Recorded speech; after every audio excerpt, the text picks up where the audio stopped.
বিসমিল্লাহির রহমানির রহিম। আজকে আমরা একটি ওয়ালটন এসি ইনস্টলেশন করব। এটা হচ্ছে ইনভার্নার সিরিজ 1 টনের একটি এসি। তো আমরা এসিটার ইনডোর ইউনিট সেট করার পর আমরা এখন আউটডোর ইউনিট ইনস্টলেশন করব। এটা দেখতে পাচ্ছেন আউটডোর ইউনিটটি। তো আমি আজকে আপনার সাথে যে বিষয়টি নিয়ে আলোচনা করব সেটি হচ্ছে আমরা আউটডোর ইউনিট ছাদের মধ্যে স্থাপন করি।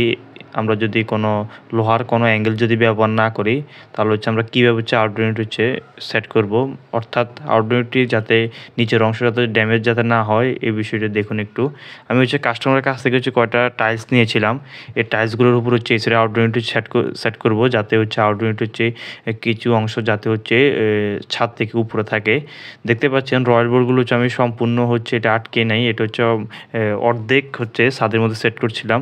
অনেক সময় রয়্যাল বোর্ড সেট করতে গিয়ে টেকনিশিয়ানরা ভুল ছাদ ছিদ্র করে ফেলে, এটাও অবশ্যই খেয়াল রাখতে হবে।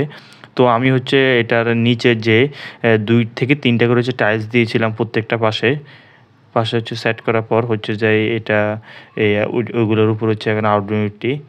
তো আমরা এই বিষয়টা খেয়াল রাখবো, যদি আমরা স্ট্যান্ড যদি ব্যবহার না করি তাহলে আমরা এইভাবে আমাদের আউটডোর ইউনিটগুলো সেট করতে পারি। আমরা এসিটা এখন ভ্যাকুয়াম করছি। ভ্যাকুয়ামের পর আমরা আপনাদেরকে দেখাবো যে আমরা এটা কীভাবে এটা সেট করেছিলাম।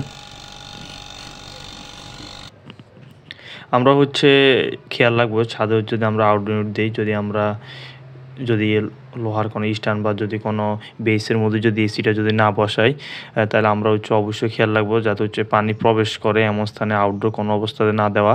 এতে পরবর্তীতে যে এসির ক্ষতি হয়ে যাবে, কম্প্রেসরটা জং ধরে ড্যামেজ হয়ে যাবে, এটা লিক হওয়ার সম্ভাবনা থাকে।